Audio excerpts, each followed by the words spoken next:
In the realm of true crime, many killers hold an unfortunate household name, like Ted Bundy, John Wayne Gacy, but not many have garnered as much attention recently as Jeffrey Dahmer. Dahmer was an American serial killer, cannibal, and necrophile who murdered 17 males between 1978 and 1991. His macabre crimes have cemented him as one of the most renowned serial killers in American history. But nearly at the same time, between 1978 and 1983, another man in the UK would be committing acts just as heinous. The Muswell Hill murderer, Dennis Nilsen. Dennis Nilsen was born on November 23rd of 1945 in Fraserburgh, Aberdeenshire, Scotland. The second of 3 children, Nilsen's childhood could be described as turbulent. The Nilsen's marriage was a mess. All 3 of the couple's children, Olav Jr., Dennis, and Sylvia, had been conceived on their father's brief visits to their mother's household, with Mr. Nilsen being preoccupied with his duties with the Free Norwegian Forces, making little attempt to spend time with or find a new home for his wife and family. After the birth of the 3rd child, Mrs. Nilsen concluded that they had rushed into their marriage without thinking, and the couple divorced in 1948. Despite this, Nilsen's childhood was described as full of adventure and contentment, even as per his own words, so there really aren't clues in the realm of nurture versus nature at this point in his childhood as to why he would grow into the monster he would become. As Nilsen hit puberty, he discovered that he was gay, which initially confused and made him feel ashamed. He kept his sexuality hidden from his family and his few friends because many of the boys to whom he was attracted to had the facial features similar to those of his younger sister Sylvia. And on one occasion, he sexually fondled her, believing that his attraction towards boys might be a manifestation of a care that he felt for her. This is where his depravity began. Nilsen at one point expressed he was assaulted by an older boy and did not hate the experience. According to him, it wasn't unpleasant at all. Nilsen made no efforts to seek sexual contact with any of his peers to whom he was sexually attracted to. However, one night he began to caress the body of his older brother as he slept, and was caught. This resulted in Nilsen being publicly ridiculed and bullied for being gay as a result. At the age of 14, he joined the Army Cadet Force, viewing the British Army as a potential avenue for escaping his rural origins and the ridicule he was subjected to at home. Nilsen's scholastic record was above average. He displayed a flair for history and art, but shunned sports. He finished his schooling in 1961 and briefly worked in a canning factory, as he considered which career path he should choose. After 3 weeks at the factory, Nilsen informed his mother that he intended to join the army, where he intended to train as a chef. He enlisted for his 9 years of service and trained and served as a military chef and cook. In mid-1964, Nilsen passed his initial catering exam and was officially assigned to the 1st Battalion of the Royal Fusiliers in Osnabrück, West Germany, where he served as a private. In this deployment, Nilsen began to increase his intake of alcohol. On one occasion, Nilsen and a German youth drank themselves stupid and blacked out into a stupor. When Nilsen awoke, he found himself on the floor of the German youth's flat. No sexual activity had occurred, but this incident fueled Nilsen's sexual fantasies, which initially involved his sexual partner, invariably a young, slender male, being completely passive. These fantasies gradually evolved into his partner being unconscious and non-responsive, and then eventually dead. Nilsen ended his 11-year military career at the rank of corporal in October of 1972. Between October and December of 1972, Nilsen lived with his family as he considered his next career move. His mother's desire to see him marry and start a family would cause a divide and much stress in the home. On one occasion, Nilsen joined his older brother Olav Jr., his sister-in-law, and another couple to watch a documentary about gay men. All present viewed the topic with disgust except Nilsen, who adamantly spoke in defense of gay rights. An argument ensued, after which Olaf informed his mother that Dennis was gay. Nilsen never spoke to his older brother again, and maintained only sporadic written contact with his mother, stepfather, and younger siblings. He then decided to join the Metropolitan Police and moved to London in December to begin the training course. In April of 1973, Nilsen completed his training and was posted to Willesden Green. Still a cadet and junior constable, he performed several arrests but never had to physically subdue a member of the public. However, he missed the camaraderie of the army. And in his depression, he began to drink alone at gay pubs and engaged in one-night stands that he described as soul-destroying.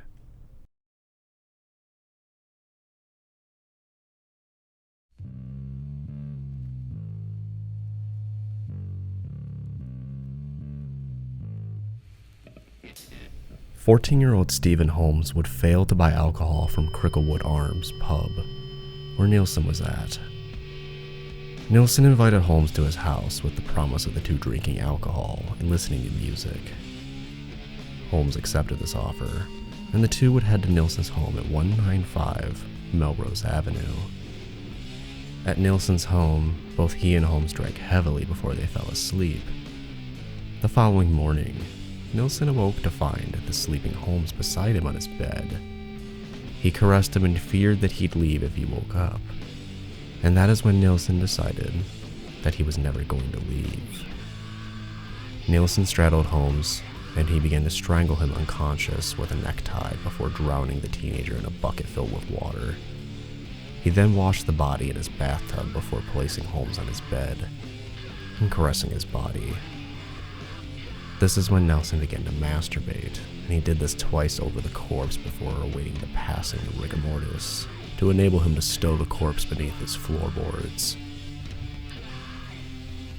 I eased him into his new bed beneath the floorboards. A week later, I wondered whether his body had changed at all or started to decompose. So I disinterred him and pulled the dirt-stained youth up onto the floor. His skin was very dirty, so I stripped myself naked and carried him into the bathroom and washed the body. There was practically no discoloration of his skin. It was pale white. His limbs were more relaxed than when I put them down there. Holmes's corpse would remain underneath the floorboards as Nilsen's plaything for 7 months before he eventually would dispose of it via a backyard bonfire. This would begin the horrific spree of Dennis Nilsen, his methods growing more disturbing from this point further. On October 11th of 1979, Nilsen attempted to murder a student from Hong Kong named Andrew Ho, whom he had met at St. Martin's Lane pub and lured to his flat with the promise of sex. Nilsen attempted to strangle Ho, who managed to flee from his flat and reported the incident to police. However, Nilsen was questioned in relation to the incident, and Ho decided not to press charges.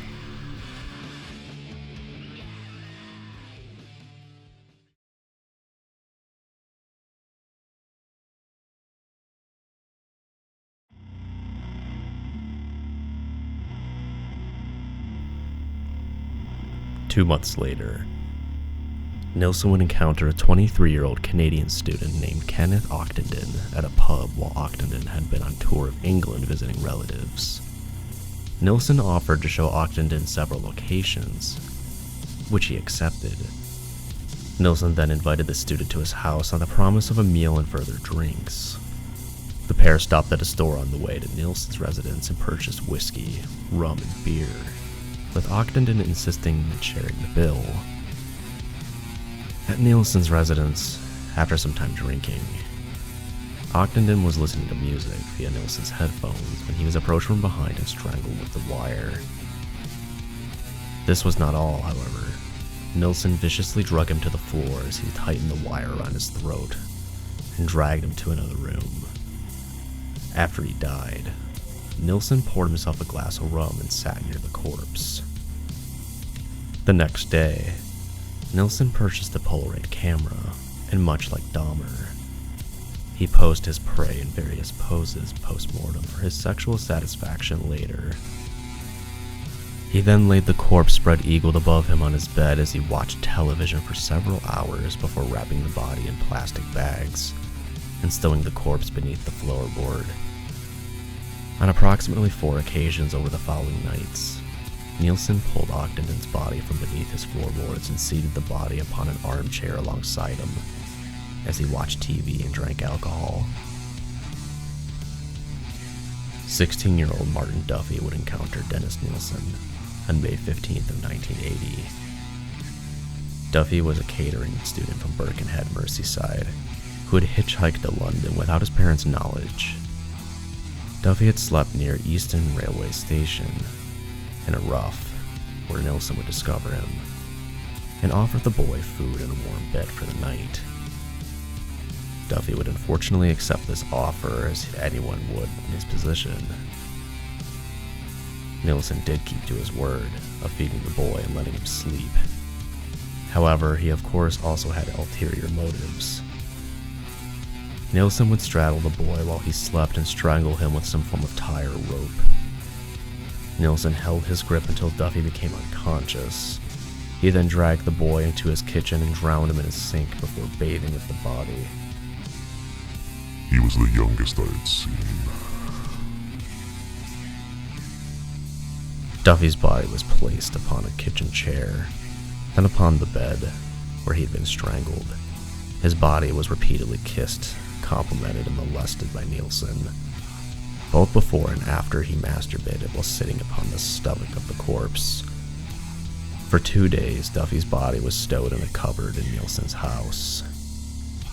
I noticed the first signs of bloating, therefore he went straight under the floorboards. Before the end of 1980, he killed a further 5 victims and attempted to murder one other. Only one of these victims who Nilsen murdered, 26-year-old William Sutherland, has ever been identified. Inevitably, the accumulated bodies beneath Nilsen's floorboards attracted insects and created a foul odor, particularly throughout the summer months on occasions when Nilsen's disinterred victims from beneath the floorboards. He noted that the bodies were covered in pupa and infested with maggots. Some of the victims' heads had maggots crawling out of the eye sockets and mouths. He placed sticks of deodorants and other things beneath the floorboards to try to eliminate the scent, and sprayed insecticide about the flat twice daily, but the odor of decay and the presence of the flies remained. Before moving, Nilsen would once again unearth the rotting and defiled corpses beneath his home, and finally dispose of them via a backyard bonfire, with an old tire to disguise the smell of burning flesh and rot. 3 neighborhood children would watch this bonfire. On or about January 4th of 1981, Nilsen encountered an unidentified man, whom he described for investigators as 18-year-old blue-eyed young Scott, at the Golden Lion pub in Soho. He was lured to Nilsen's home upon the promise of partaking in a drinking contest. After Nilsen and his victim had consumed several beverages, Nilsen strangled him with a tie and subsequently placed the body beneath the floorboards as he's always done before. Nilsen is known to have informed his employers that he was ill and unable to attend work on January 12th in order to dissect both this victim and another unidentified victim that he had killed approximately 1 month earlier. By April, Nilsen had killed 2 further unidentified victims, one of whom he described as an English skinhead whom he met at Lancaster Square. The other he described as Belfast Boy, a man in his early 20s, approximately 5'9", whom he had murdered sometime in February. In relation to these first of the 3 victims were unidentified. End of the day, end of a drink, end of a person, floorboards, back, carpets replaced, and back to work at Denmark Street. The following month, Nilsen removed the internal organs of several victims stowed beneath his floorboards. He discarded these innards upon the waste ground behind his flat and in his household trash for pickup.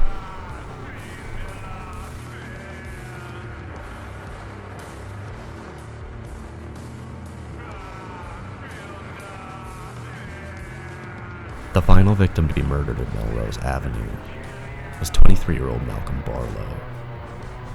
Nilsen discovered him slumped against the wall of his home on September 17, 1981.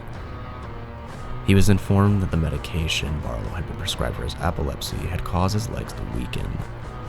Nilsen suggested that Barlow should be in a hospital, and supporting him, walked him to his residence before phoning for an ambulance. The following day, Barlow was released from the hospital and returned to Nilsen's home, apparently to thank him.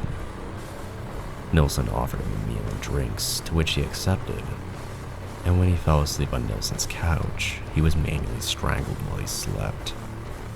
The following morning, he was stowed beneath the kitchen sink. And in mid-1981, Nilsen's landlord decided to renovate the property and asked him to vacate it.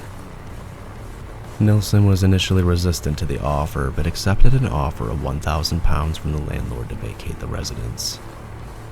He moved into an attic flat at 23D Cranley Gardens at the Muswell Hill district of North London on October 5th of 1981. The day before he vacated the property, Nilsen burned the dissected bodies of the last 5 victims he had killed at the address. Upon a third and final bonfire he constructed in the garden behind his flat. Again, Nilsen ensured the bonfire was topped with an old tire to disguise the smell of rotting flesh. He had already dissected the bodies of these 4 victims in January and August, and needed only to complete the dissection of Barlow for this third bonfire. He moved into an attic apartment at 23 Cranley Gardens, where he ironically had no access to a garden or floorboards to hide dead bodies. In March of 1982, Nilsen was drinking at a pub in Leicester Square. There, he encountered 23-year-old John Howlett. He eventually was able to lure the young man back to his apartment. There, both Nilsen and Howlett drank as they watched a film, before Howlett walked into Nilsen's front room and fell asleep in his bed, which was located in the front room at this time. 1 hour later, Nilsen unsuccessfully attempted to rouse Howlett and stared at him, contemplating his death. A struggle ensued once Nilsen eventually did attack Howlett, who fought back ferociously. Nilsen strangled Howlett into unconsciousness with an upholstery strap before returning to his living room, shaking the stress from the struggle, as he put it, in which he believed he would have been overpowered. On 3 occasions over the following 10 minutes, Nilsen unsuccessfully attempted to kill his victim after noting he had resumed breathing, before deciding to fill his bathtub with water to drown him. In May of 1982, Nilsen encountered Carl Stodder, a 21-year-old man, at the Black Cat pub in Camden. Nilsen engaged Stodder in conversation, discovering he was depressed, following a failed relationship after plying him with alcohol. Nilsen then invited Stodder to his flat, assuring his guests that he had no intention of sexual activity.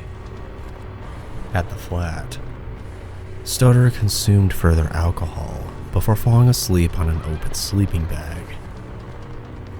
He later awoke, finding Nilsen over him, strangling him, loudly whispering, "Stay still." He eventually moved on to drowning him in the bathtub, briefly succeeding in raising his head above the water.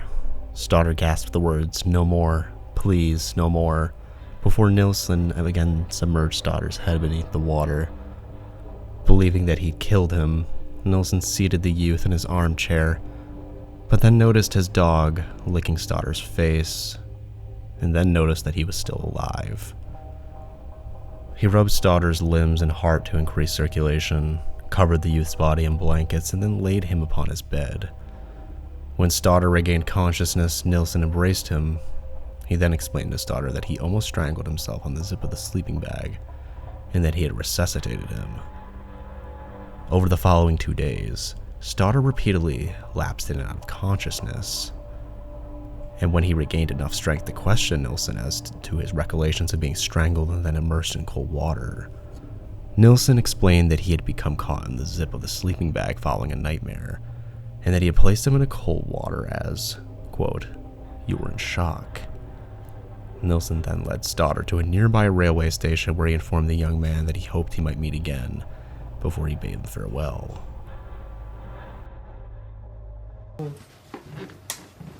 We had a couple of drinks and we were listening to some music.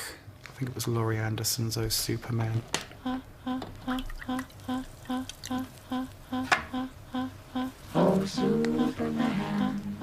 It seemed like an old house. There was sort of like a smell in the house, which I put down to age. He said he had a dog, so I thought maybe, doggy smells. But it wasn't sort of like anything that really sort of like bothered me at the time. Obviously what I didn't realise was that there was decaying bodies in the house. We went to bed. There was a little bit of physical contact, not much. And he told me to be careful of the sleeping bag zip, which had sort of like come away from the sleeping bag, because I might get caught up in it. I woke up with the sleeping bag zip around my neck. And as I put my hands up to feel where the pressure was coming from, I thought Nilsen was trying to help me out of the zip. And then the next thing I remember is being immersed in cold water, which was when he tried to drown me.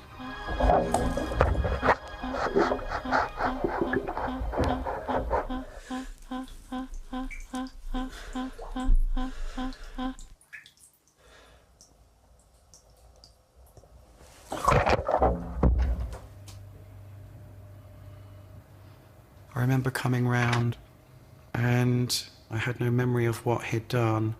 And he said, I got caught up in the sleeping bag zip. And I did say something about the water, and he said, I had to put you in cold water because you were in shock. I was in a lot of pain. My face was slightly swollen. There was small blood hemorrhages all over my face. So I just got myself to the hospital. The doctor turned around and he said, well, I think somebody's trying to kill you. And I mean, the thing is, somebody's going to try and kill you. They're not going to let you walk out of their house. It was actually, I think, 3 months later when I actually started to get flashbacks. I spoke to family members, and we all just thought, well, go and get some psychiatric help, because probably my mind's magnified it, exaggerated it, and I sort of like managed to convince myself that it was just me.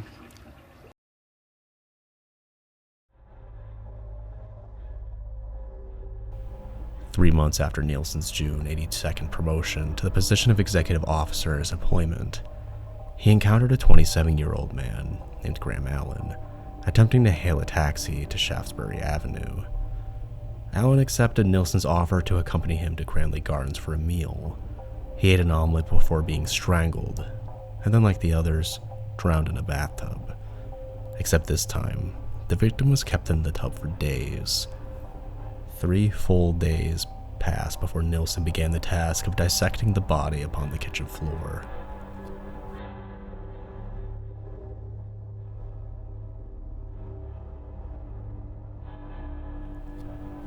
Dennis Nilsen would murder his final victim, 20-year-old Stephen Sinclair, on January 26 of 1983. Sinclair was last seen by acquaintances in the company of Nilsen walking in the direction of a tube station. At Nilsen's apartment, Sinclair passed out from drugs and alcohol in an armchair as Nilsen sat listening to the rock opera Tommy. Nilsen approached Sinclair, knelt before him, and then said to himself, "Oh, Stephen, here I go again," before strangling Sinclair with a ligature constructed from a necktie or a rope. Following his usual ritual of bathing the body, Nilsen laid Sinclair's body upon his bed, applied talcum powder to the body, then rearranged 3 mirrors around the bed before lying himself naked alongside the dead man. Several hours later, he turned Stephen's head towards him before kissing his body on the forehead, saying, "Good night, Stephen."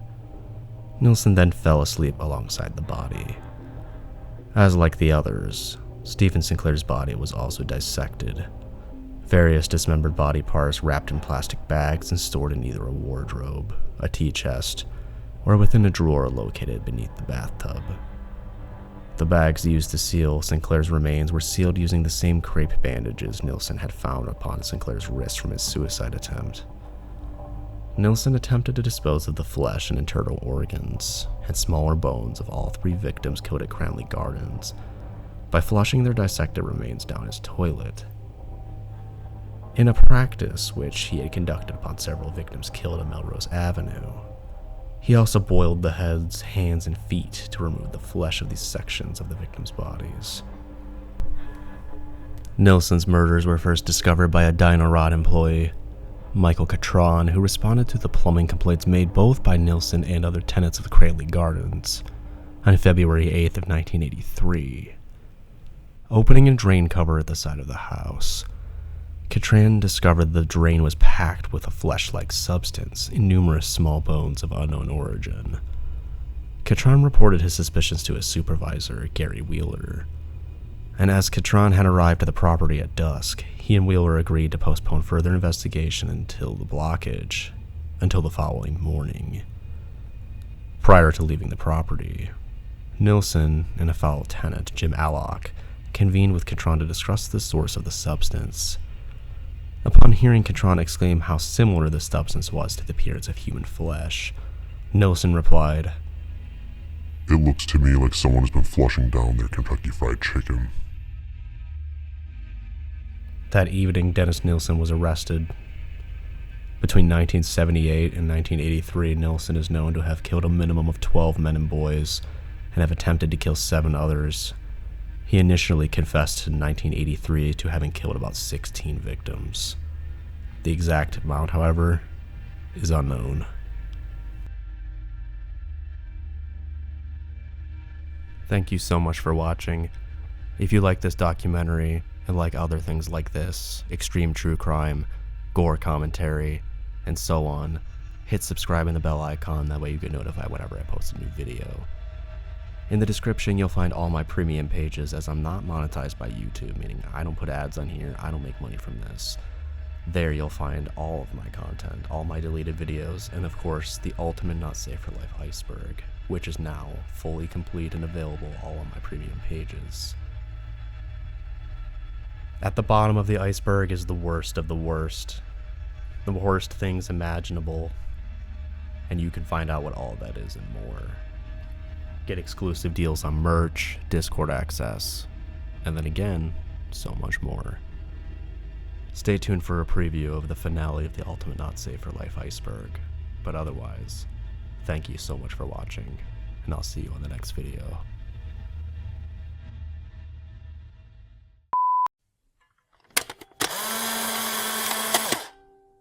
As I went down in the river to pray, studying about that Daycare worker in the Bronx arrested on child pornography charges. Child porn. Children missing from a Houston CPS facility. Can help identify a baby at the center of a sexual exploitation case. Let's go down. Oh, sisters, let's go down, down in the river to pray. As I went down to pray, studying about that good old way, and who shall wear the robe and crown? Good Lord, show me the way.